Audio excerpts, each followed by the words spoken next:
Moving forward students, question number 11 solve करते हैं. Aspartame the artificial sweetener has a molecular formula of C14H18 N2O5. What is the mass of 1 mole of aspartame? How many moles are present in 52 grams of it? What is the mass in grams of 10.122 moles of aspartame? How many hydrogen atoms are present in 2.43 grams of aspartame? तो students हम क्या करते हैं, सबसे पहले हमने mess calculate करना है 1 मोल ऑफ एस्पार्टेम. तो स्टूडेंट्स जो हमारा मोलर मैस होगा वही हमारा होगा mass of 1 mole of aspartame. तो स्टूडेंट्स वो हम जब कैलकुलेट करते हैं तो it comes out to be 294 gram per mole. आगे चलते हैं students, number of moles calculate करते हैं इन 52 ग्राम्स ऑफ एस्पार्टेम, यानी कि हम पार्ट बी सॉल्व करते हैं. इट मीन्स कि how many moles are present, number of moles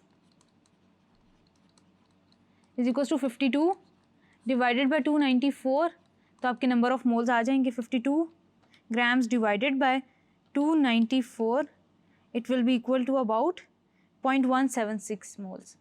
0.176 moles. Students आगे चलते हैं. What is the mass in grams of 10.122 moles of aspartame, यानी कि आपने बताना है कि मैस इन ग्राम्स कितना आ रहा है. तो स्टूडेंट्स हम वही अपना फार्मूला यूज़ करेंगे. नंबर ऑफ मोल्स आपको पता है 10.122 हैं. मैस इन ग्राम्स आपको नहीं पता, हम उसको x कह देते हैं. And it is divided by 294 gram per मोल, यानी कि स्टूडेंट्स हम इसको इस तरह से कैलकुलेट करें अगर कि x इज़ इक्वल्स टू, यानी कि mass in grams is equals to 10.122 multiply by 294. It will be equal to about how many grams? 10.122 multiply by 294. It will be equal to 2975 grams. 2975.8 grams. तो students ये आपका आ गया mess. उसके बाद students उन्होंने आपसे पूछा हुआ है कि how many hydrogen atoms are present in 2.3 gram of aspartame. तो स्टूडेंट्स हमने क्या करना है कि नंबर ऑफ मोल्स पहले कैलकुलेट कर लेने हैं. नंबर ऑफ मोल्स कैलकुलेट करेंगे तो फिर हम moles of hydrogen atoms calculate करेंगे. अब हम पार्ट डी कैलकुलेट करने के लिए चलते हैं. डी है स्टूडेंट्स आपके पास कि आपने number of hydrogen atoms calculate करने. सबसे पहले स्टूडेंट्स हम नंबर ऑफ मोल्स कैलकुलेट करेंगे. Number of moles in for this particular mass, number of moles is equals to mass in grams 2.43 divided by molar mass that is 294. आपके पास students number of moles कुछ इस तरह से आ जाएंगे 2.43 divided by 294. it will be equal to about 8.26. अब students आपके पास ये आ जाते हैं 8.26 मोल्स. अब स्टूडेंट्स अगर आपके पास हमने नंबर ऑफ मोल्स कैलकुलेट किए, आपके पास आ गए 1 मोल के अंदर आपके पास स्टूडेंट्स कितने होते हैं atoms. 1 mole of aspartame has about 18 atoms. तो आपके पास 8.26 में कितने होंगे, 8.26 moles will be having 18 into 8.26. तो आपने इसको स्टूडेंट्स मल्टीप्लाई कर देना है.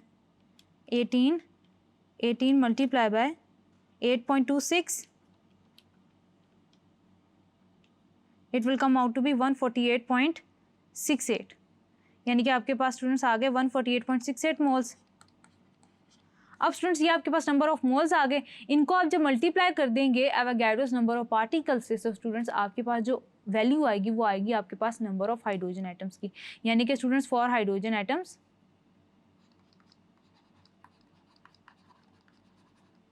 Number of hydrogen atoms 148.68 multiply by Avogadro's number 148 multiply by आपके पास आ जाते हैं 6.023.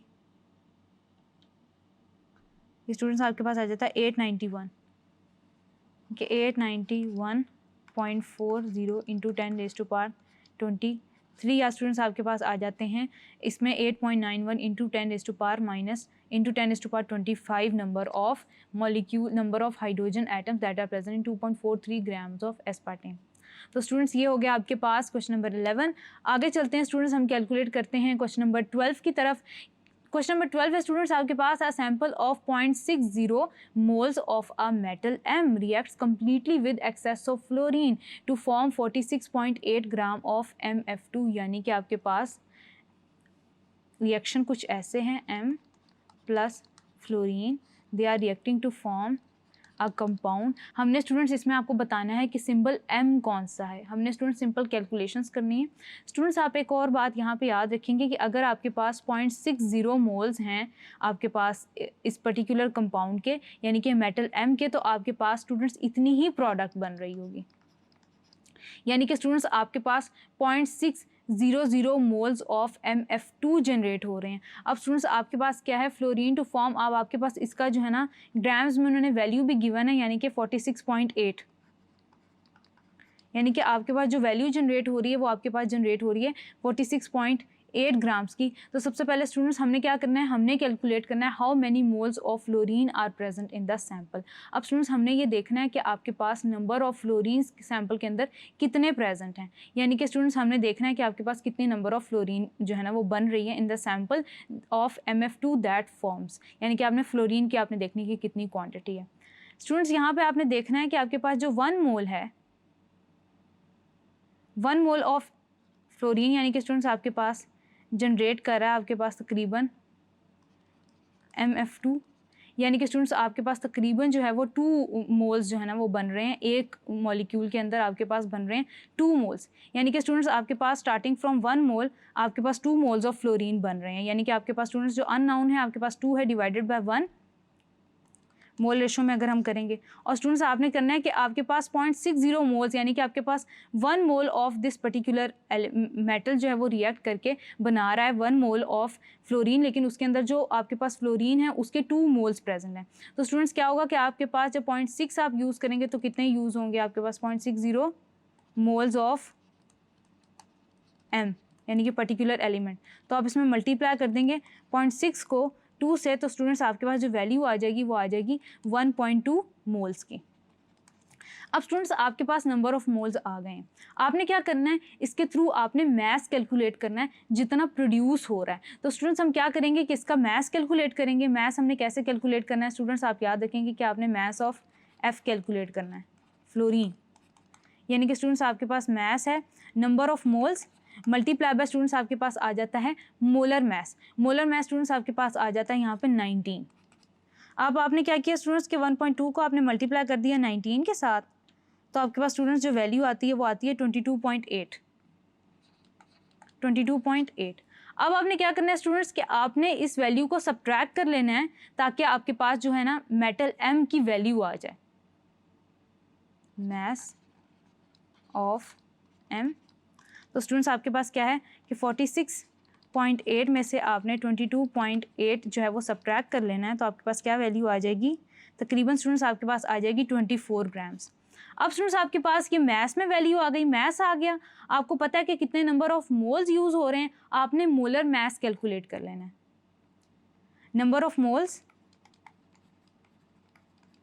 Is equals to mass in grams divided by molar mess.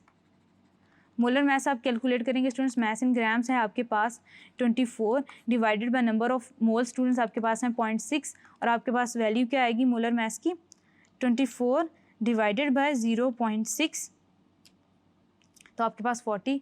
यानी कि स्टूडेंट्स आपने क्या किया, आपने बस फॉर्मूला थोड़ा सा रिप्लेस कर दिया, इंटरफेस का चेंज कर दिया उसको।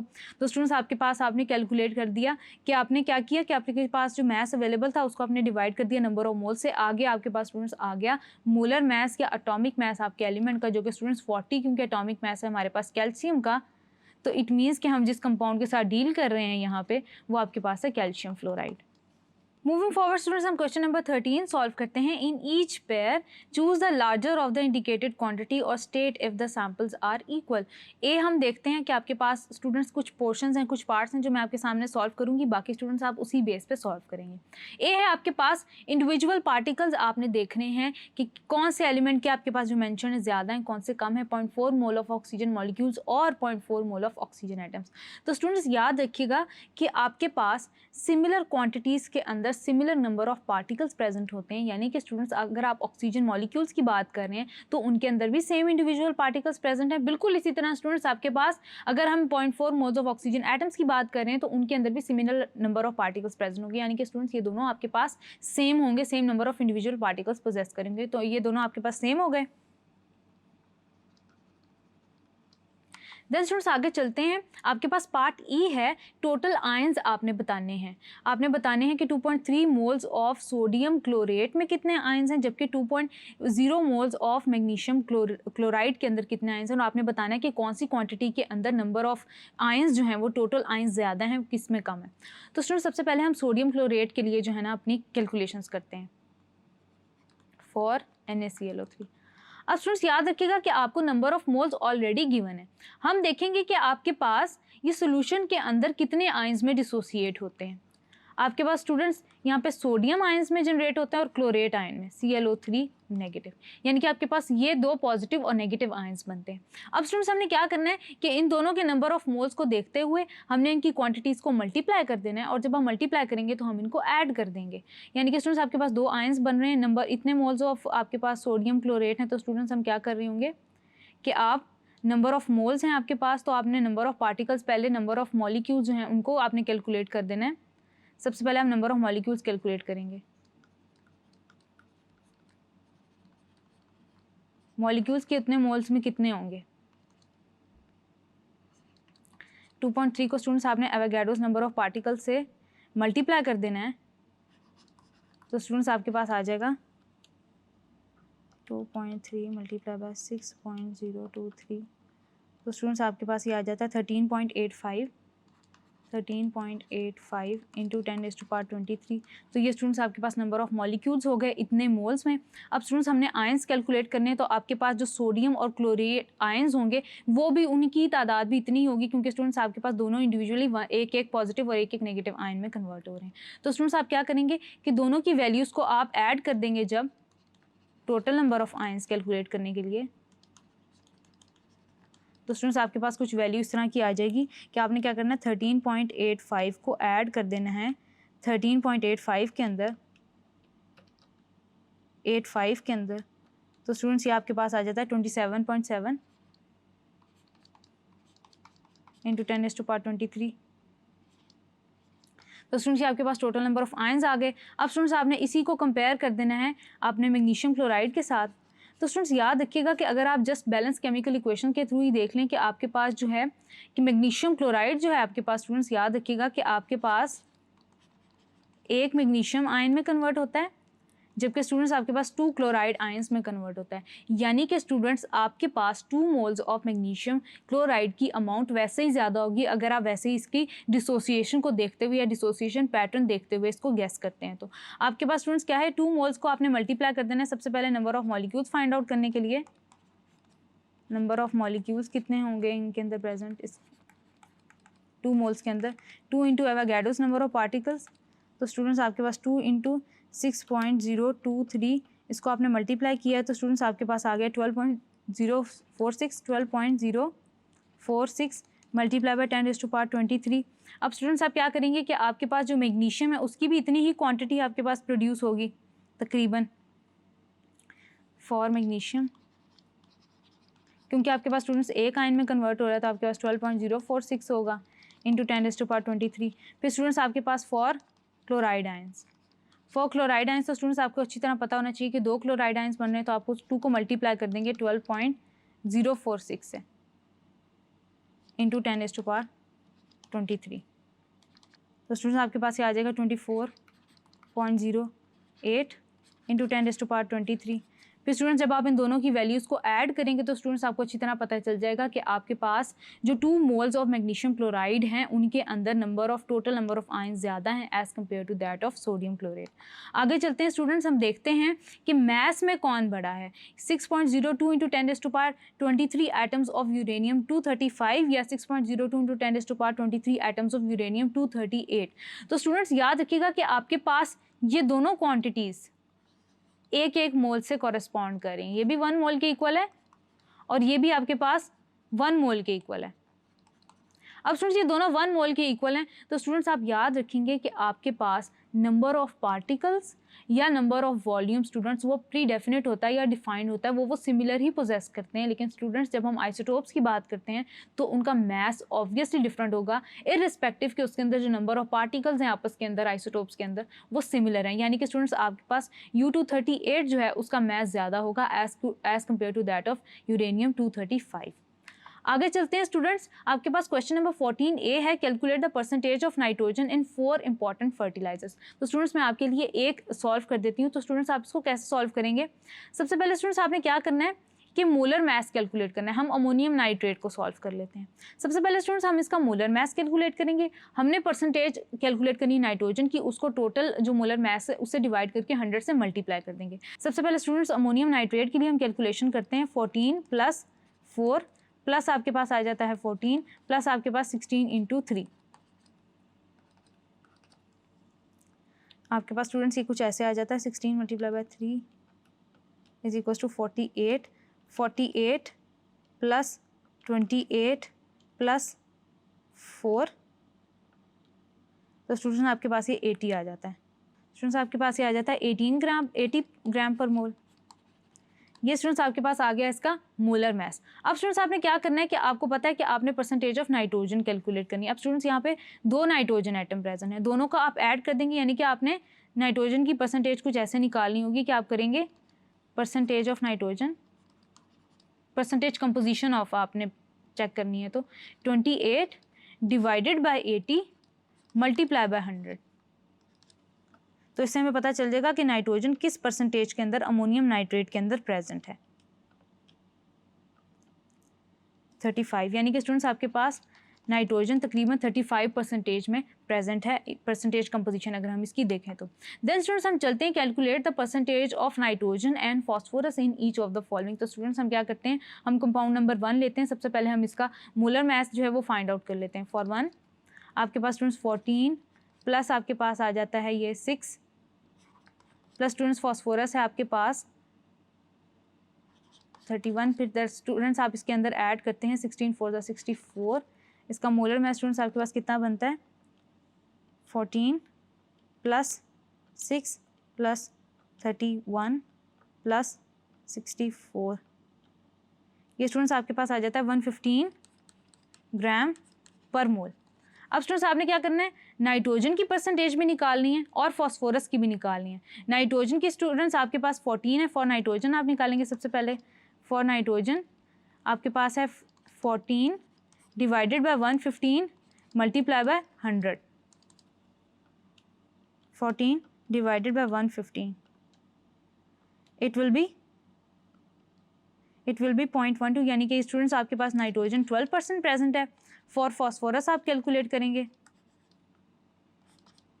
फॉस्फोरस के लिए स्टूडेंट्स आपके पास आ जाता है ये वैल्यू इस तरह से 31 डिवाइडेड बाय 115 × 100। 31 डिवाइडेड बाय 115 26.9%, यानी कि तकरीबन स्टूडेंट्स आपके पास आ जाता है यहाँ से 27%। तो इस तरह से स्टूडेंट्स हम परसेंटेज कंपोजिशंस कैलकुलेट कर सकते हैं। क्वेश्चन नंबर 15 है students, glucose is the most important nutrient in the cell for generating chemical potential energy. Calculate the mass % of each element in glucose and determine the number of carbon, hydrogen and oxygen in 10.5 grams of sample। Students हमारे पास ये question के 2 portion आ गए। सबसे पहले तो उन्होंने पूछा कि आपने परसेंटेज जो मैस परसेंटेज है ना हर एलिमेंट की ग्लूकोज के अंदर वो कैलकुलेट करनी है, और एट द एंड आपने क्या करना है कि moles, number of moles calculate करने हैं आपने, और उससे रिलेटेड आपने नंबर ऑफ कार्बन, हाइड्रोजन और ऑक्सीजन जो कि ग्लूकोज के अंदर प्रेजेंट है उनको हमने सॉल्व करना है। तो स्टूडेंट्स हम क्या करते हैं, सबसे पहले हम मैस परसेंटेज जो है वो वैसे ही हमने कैलकुलेट करनी है जैसे हम ऑलरेडी कर चुके हैं। यानी कि हम क्या करेंगे स्टूडेंट्स, क्या करेंगे, फॉर आपके पास कार्बन है, फॉर कार्बन है तो क्या करेंगे, आपके पास कार्बन 72 ग्राम पर मोल के अकॉर्डिंगली प्रेजेंट है आपके ग्लूकोज के अंदर। उसको आपने डिवाइड कर देना है 180 के साथ और मल्टीप्लाई कर देना है 100 के साथ, तो आपको उसकी परसेंटेज मिल जाएगी। फॉर हाइड्रोजन आपने कैलकुलेट करना है, तो स्टूडेंट्स याद रखिएगा आपके पास 12 मैस बनता है इसमें, ग्लूकोज में आपने 180 से डिवाइड कर देना है मल्टीप्लाई बाय 100। आगे चलते हैं स्टूडेंट्स, फॉर ऑक्सीजन। ऑक्सीजन के लिए स्टूडेंट्स आपने क्या करना है, 16 को मल्टीप्लाई कर देना है 6 से, ताकि आपको पता चल जाए कि मैस कितना है आपके पास स्टूडेंट्स 96 है। 96 को आपने 180 पे डिवाइड कर देना है मल्टीप्लाई बाय 100, तो स्टूडेंट्स आपके पास आ जाएगी परसेंटेज, मैस परसेंटेज आ जाएगी हर एलिमेंट की। 72 divided by 180 will be equal to 40%। Then students hydrogen के लिए आ जाता है आपके पास 12 डिवाइडेड बाय 180, तो स्टूडेंट्स आपके पास ये आ जाता है तकरीबन आपके पास स्टूडेंट्स आ जाता है आपके पास ये 6% आ जाता है। देन स्टूडेंट्स आगे चलते हैं, हमारे पास आ जाता है ऑक्सीजन। ऑक्सीजन के लिए हम कैलकुलेट करते हैं तो ये आपके पास वैल्यू आ जाती है 96 डिवाइडेड बाय 180,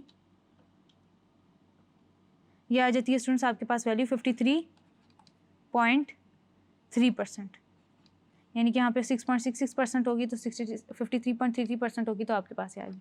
ये तो स्टूडेंट्स हमने कैलकुलेट कर ली परसेंटेजेस। अब स्टूडेंट्स हमने करना क्या है कि हमने मोल्स कैलकुलेट करने हैं और स्टूडेंट्स उसके थ्रू आपने नंबर ऑफ एटम्स कैलकुलेट करने हैं। स्टूडेंट्स एक पर्टिकुलर एलिमेंट के लिए मैं सॉल्व कर दूंगी, बाकी आपके लिए ऑब्वियस होगा। सबसे पहले स्टूडेंट्स हमने नंबर ऑफ मोल्स कैलकुलेट करने हैं। नंबर ऑफ मोल्स कैलकुलेट करने 10.5 को आपने डिवाइड कर देना है 180 से, जो कि ग्लूकोज के लिए स्टूडेंट्स आपके लिए 10.5 डिवाइडेड बाय 180, तो स्टूडेंट्स आपके पास आ जाती है वैल्यू 0.58 मोल्स, यानी कि आपके पास आ गई 0.58 मोल्स। अब स्टूडेंट्स आपने क्या करना है कि 1 बाय 1 कार्बन, हाइड्रोजन और ऑक्सीजन के लिए कैलकुलेट करने के कितने मोल एटम्स उनके प्रेजेंट होते हैं। कार्बन के लिए चलते हैं सबसे पहले, फॉर कार्बन। तो स्टूडेंट्स फॉर कार्बन आप क्या करते हैं, कैसे कैलकुलेशन करते हैं कि आपको पता है कि 1 मोल के अंदर 6 कार्बन एटम्स प्रेजेंट होते हैं। 1 मोल के अंदर 6 कार्बन एटम्स, तो 0.58 के अंदर कितने होंगे